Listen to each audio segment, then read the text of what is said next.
maybe Newsom, Gretchen Whitmer. They would have to go with someone with national appeal. And the only two that fit that description are Michelle Obama and Hillary Clinton. It's interesting that the Washington Post didn't include either of them.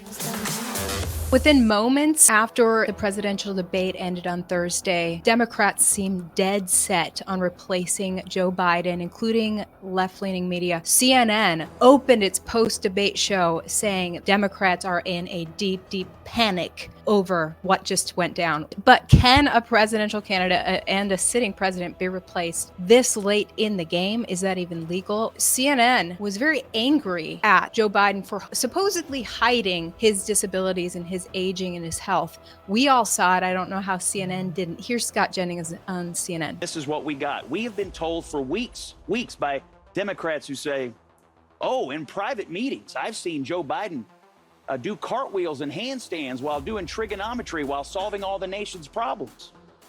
We now know that every single person who said that has been lying to the American people. Including Kevin McCarthy? We've been told, Kate. Okay, here to join me is Paul Ingracia. He is a lawyer, writer, director of communications for the NCLU. Thank you so much for coming on. Thanks for having me, Ivory.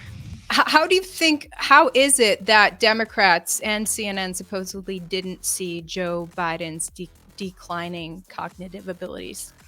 I mean, they're either really, really stupid and they had their heads in the sand over the past 4 years because, you know, everyone else in the world saw it. Every other foreign country, you know, their leaders are like, this guy has dementia if you go over there. So either they were stupid or they were lying, which is the more likely explanation. I mean, and it was, you know, funny how coordinated it all was. It wasn't just CNN calling for Biden's resignation for him to step down from the presidential office as soon as that debate ended. It was MSNBC. It was the New York Times. The New York Times even issued their editorial board had a statement, an article coming out saying Joe Biden must step down for the good of the country. It was The Economist. It was all these liberal publications. Now, you know, a few of them retracted a little bit since then, you know, because Biden had his speech the day after the debate and he sounded a little bit more coherent than the night of. And then you had like Obama come out with an endorsement of Biden 17 hours after the debate, which was a little strange based on the timing and how delayed it was. And you know, Bill Clinton, I think, did the same thing. So, you know, they were trying to at least put on the public image a few of the Democrats, the Democratic leaders, that, you know, they're still going to go with Joe Biden. The other consideration, obviously, is the timeline now. We're in July, believe it or not. So now we're how many months? 4 or 5 months away from November. So they really don't have that much time now if they want to do this switch out of Joe Biden. I mean, it would be without precedent. I mean, just based on the timeline, you know, the Democrats have their convention in August, which is a month after the Republicans. We're a couple of weeks out now, 2 weeks out from the Republican National Convention. And that also will be a major, we'll see how that goes down with the looming sentencing in Manhattan. But that aside, you know, Democrats really don't have that much time to take him out. And obviously there are reasons why Joe Biden personally would want to remain in the White House. And we could talk more about that. But, you know, you have Hunter Biden's conviction kind of setting over his head, that looming sort of trial and those investigations ongoing. Biden also wants to protect his own political interests.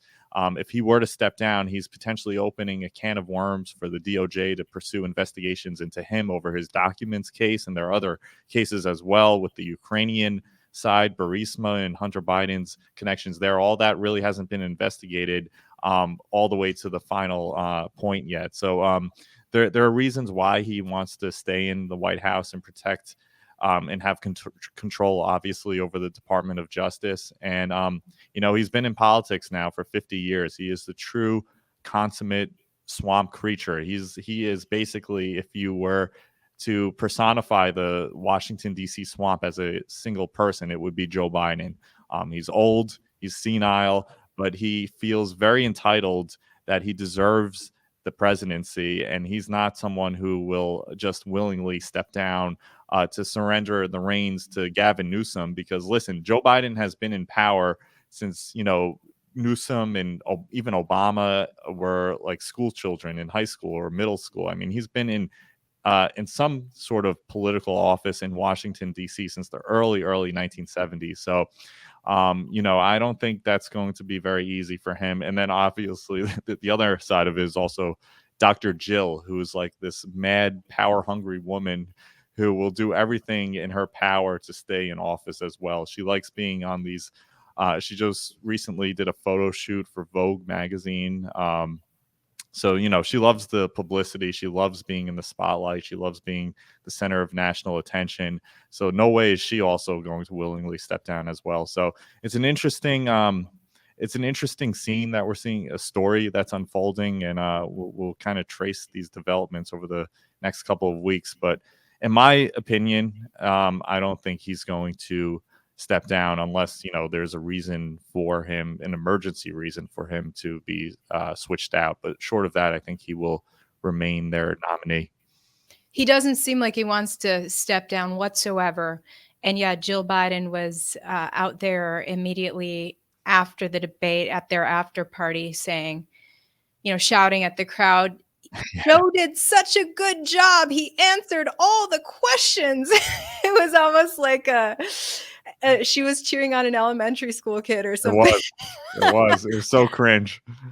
But so I have so many questions about that. If Joe Biden refuses to step down, like, would they force him to? Is one question. And is it even legal at this stage?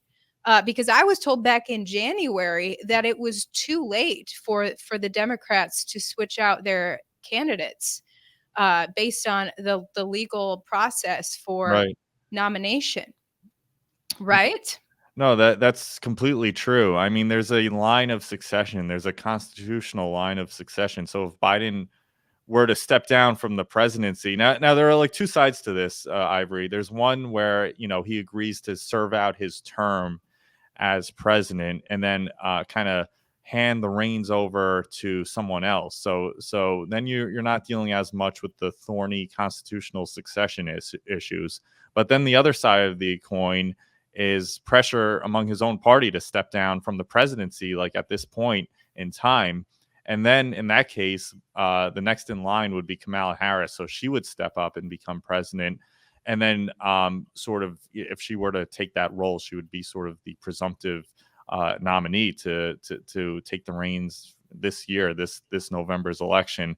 Now that also is a stretch because, it would require Congress to invoke the 25th Amendment or to invoke the Presidential Succession Act and cite reasons. Physical disabilities is usually the reason given in order to qualify under that article of the Constitution. So, mental decline is kind of in the gray area. It's not like, it's the people who created that amendment for, removing a president based on a disability. Typically, we're thinking of like someone who suffers a stroke, like Woodrow Wilson did during World War I, or someone who is so severely incapacitated.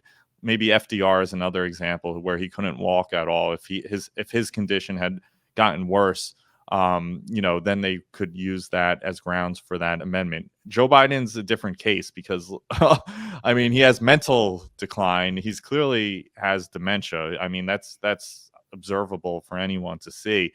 But, does it reach to the point of physical impairment? I mean, that would be sort of the relevant legal issue.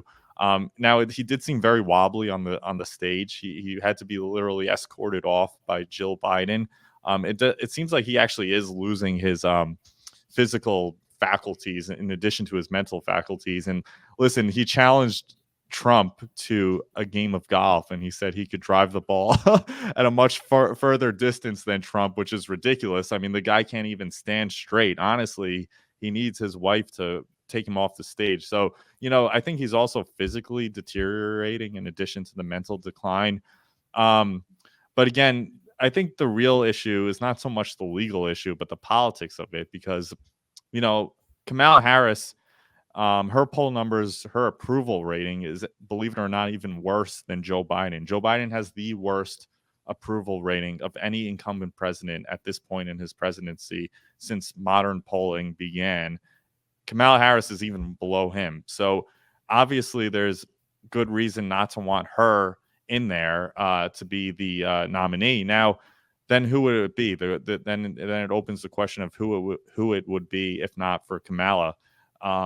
People have entertained Michelle Obama. She's kind of front and center, given the fact that Barack Obama still kind of really controls and has his hand in the Joe Biden administration. So get this, the Washington Post came out with an article the day after the debate saying, here are some options if Democrats actually try to replace Biden. So they had it all laid out. Yeah. Their number one option was Vice President Harris, which, less popular than Biden. I don't see them picking her. Number 2, Gretchen Whitmer. Number 3, Pete Buttigieg. Mm-hmm. Number 4, Josh Shapiro, Pennsylvania governor. 5, Gavin Newsom. 6, Jared Polis, the Colorado governor. Mm-hmm. And then Raphael Warnock, Georgia senator. What do you think of those options? Honestly, I don't think those are really good options for them. Maybe Newsom. I think he would be the top one. Gretchen Whitmer probably right behind him of those options. I really think if they were to choose someone, they would have to go with someone with national appeal. And the only two that I could think of that fit that description are Michelle Obama and Hillary Clinton. Hillary Clinton actually wrote an op-ed in the New York Times advising Joe Biden about how to debate Trump the day of, right before the debate actually happened. So clearly she wants to get back in the ring. She thinks she could win a second time against the Donald. It's interesting that the Washington Post didn't include either of them. I know. I know that Michelle Obama says she will not run. And I believe Hillary Clinton said that as well. Yeah, I think Hillary Clinton in public has been a little less, she's been a little kind of moving closer to, if they were to come to me and offer me the presidency or the nomination, I'd take it. I think she's kind of made statements at least closer to that. Michelle Obama, you're right, has totally denied it, saying she doesn't want anything to do with politics. But, for them, who else do they have? I mean, Gavin Newsom's popularity, no one wants California. I mean, his track record is a total unmitigated disaster. I mean, his platform would be, look what I did for California. That's what I want to turn the entire United States into. I mean, who wants to buy that? Even Democrats in a state like New York or New Jersey, a liberal state like these two states, they're looking at that and they're saying, we don't want that. It's not a unifying platform. These other senators really don't have the name recognition, Raphael Warnock and the other ones you listed. So I really, especially at this late in the game, it's not like you have much time to like bring on a total outsider, a newcomer, and kind of make them into a national figure. It takes time to do that. It even took time for Donald Trump when he ran back in 2015 to really establish himself in the public eye. And he was a well-known, social media, but also a public figure, being on The Apprentice and a celebrity in his own right.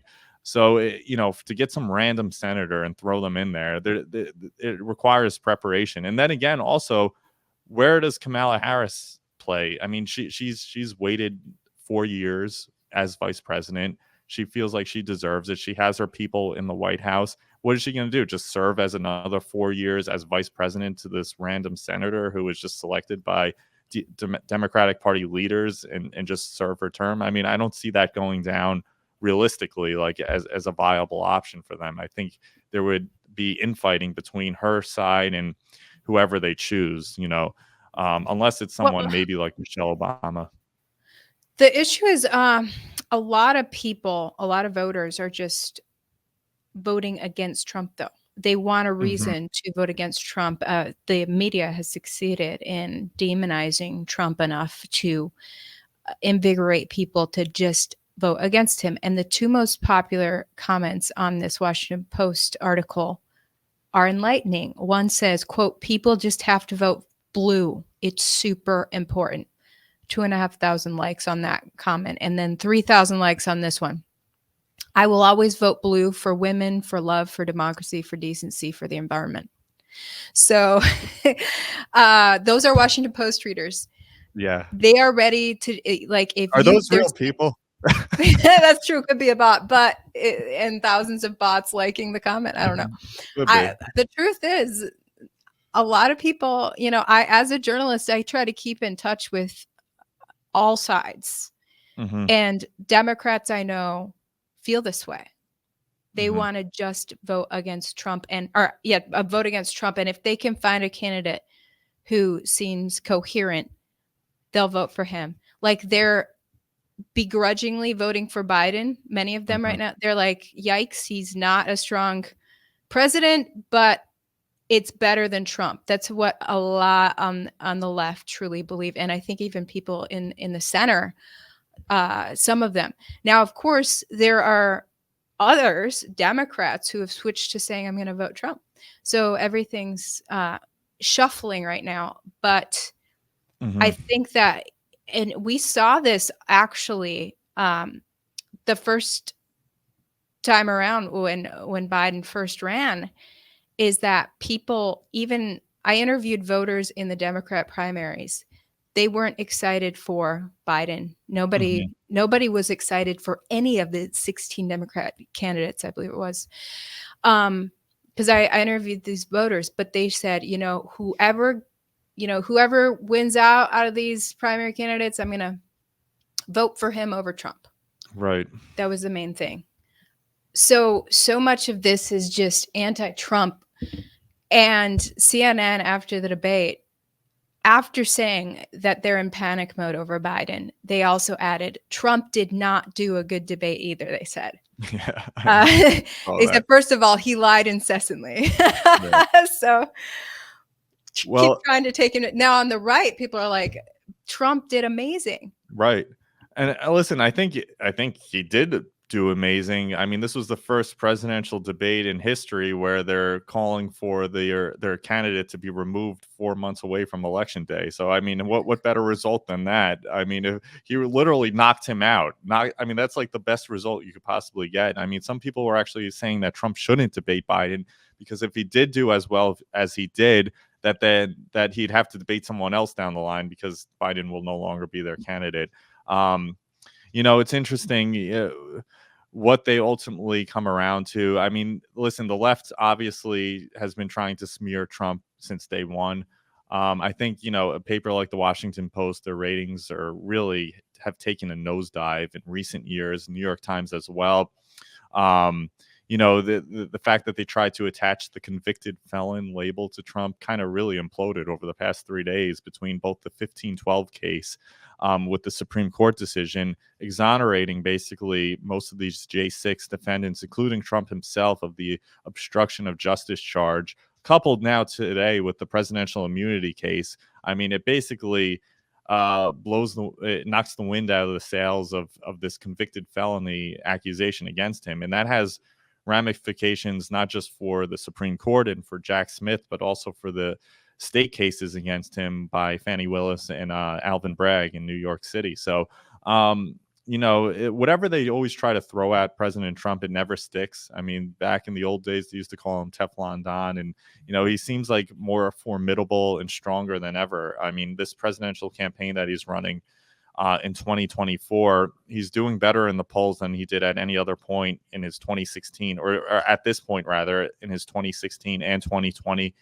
campaign. He's polling very well in all the key battleground states. He's winning Pennsylvania. He's winning Wisconsin. He's winning Michigan. He's even winning in states like Virginia by some polls, and Minnesota, a state that hasn't gone Republican since Nixon in 1972. This was not a state that even went for Ronald Reagan in his 49 state landslide in 1984. So, I even saw a poll the other day that Trump's up by 1 point in New Jersey, a state that hasn't, obviously voted Republican in years, decades even. So, I think the left is panicking in part because first, their candidate is so bad in Biden, and second, they're losing hold of the narrative. I mean, the monopoly that they had over the public mind has really taken a beating in recent years. People are waking up in droves by the millions, I think. I really do think so. And I'm not just saying that as a supporter of President Trump. I think that's reflected in so many different metrics, between his rally sizes, between the poll numbers, just between the enthusiasm.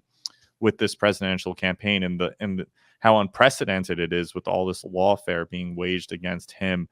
And what you're seeing now with these Supreme Court decisions as well, it seems like there really has been a momentum change. One thing I wanted to mention to you, Ivory, I was just thinking now with these names in terms of Democratic potential candidates. If I was a Democratic operative, if I wanted to put a good candidate in the race for them, who might be able to be more of a moderate voice, but also go toe to toe with Trump. I don't want to give them any advice here, but I would go with someone like Andrew Cuomo, honestly, because I think he came out actually the other day attacking Jamal Bowman, who lost his special election. He was a member of the squad with AOC in New York State, New York City, representing a district, and he's really kind of been able to position himself more as a moderate in recent years.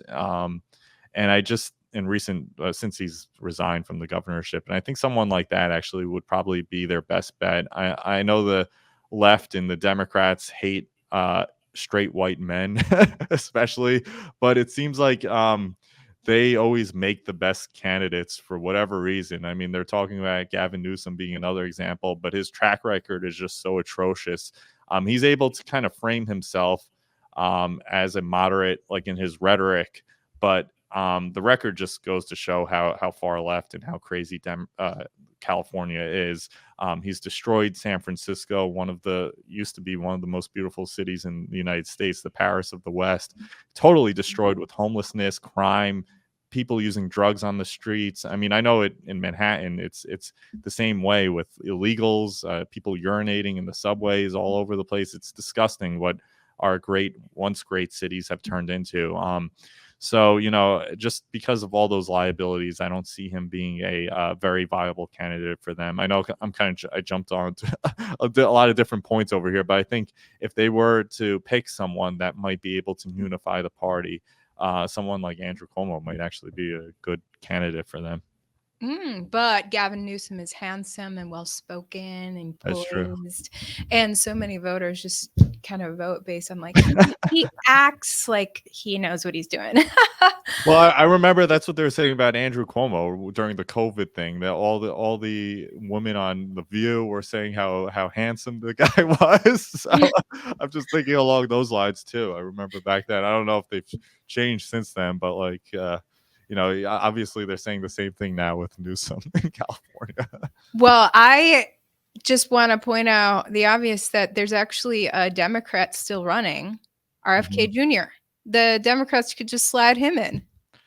Yeah, they could, but they kind of wrote him off as this crazy Alex Jones type vax guy, on the Democratic side. I mean, listen, I think he'll stay in the race all the way to the end. I think he's going to pull a lot of voters away from either Biden or whoever the Democrat is, and I think to Trump's advantage. I think actually with him in the race, it will be to Trump's advantage in a state like Virginia, which is now polling so close. If not, Trump is either even or ahead in that state. So you could see that factor in that wild card sort of with him as an independent candidate in the equation helping Trump.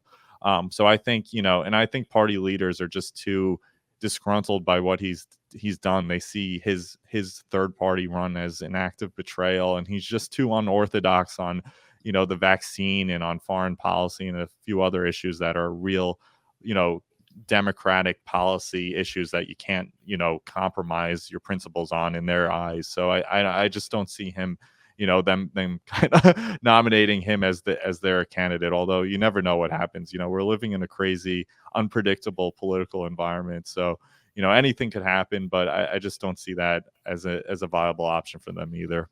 I think if they really wanted Democrat victory, they would slide RFK Jr. over there because he does have a cult following. But I agree. I don't see that happening because he and the Democrats have become arch enemies in the past few months.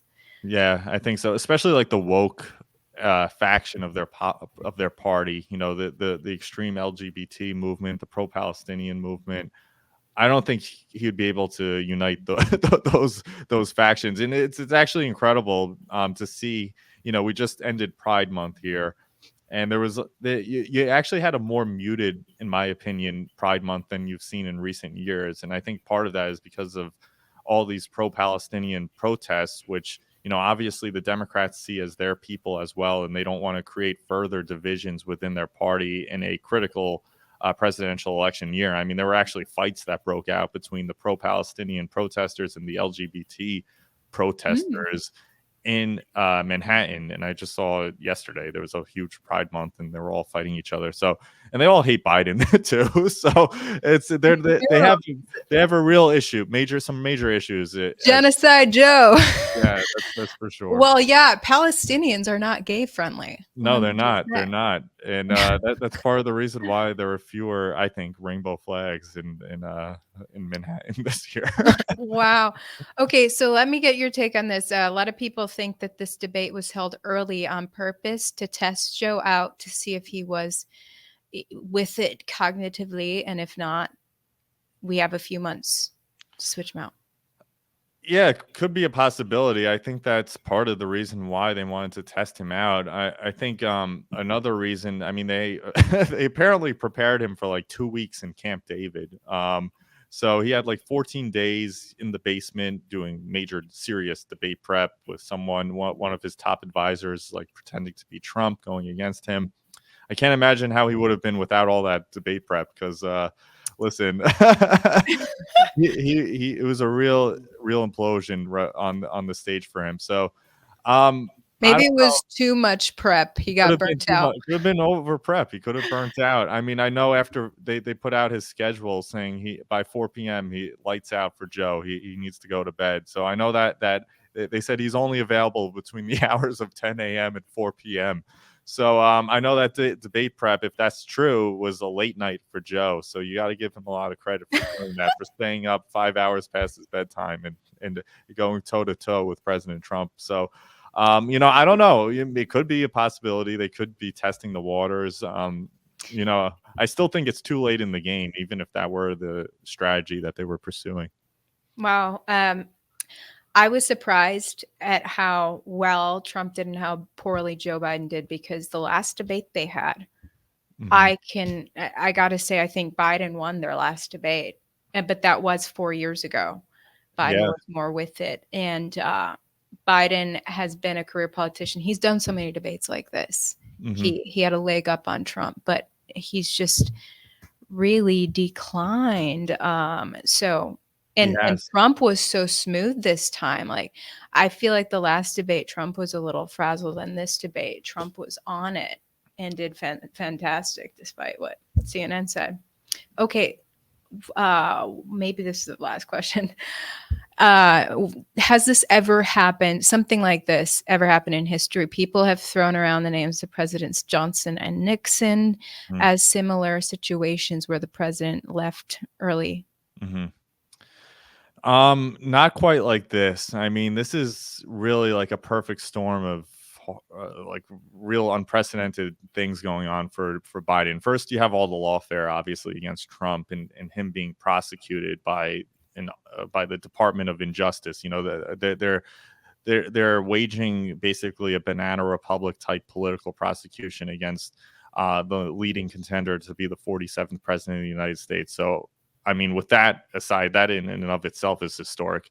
Then you have Joe Biden and his mental decline. I mean, Ivory, you just mentioned 4 years ago, you know, it's night and day how quickly he's diminished in terms of his cognitive abilities. And then, you know, they were circulating a debate clip with him and Paul Ryan during the vice presidential debate on X, on Twitter, from 12 years ago. And it's even more apparent just how much he's declined just over the past 12 years. I mean, he's in true rapid decline. So then you have that factor. And then, of course, obviously now this issue of, you know, do we replace him? He has the lowest approval ratings, all the rest.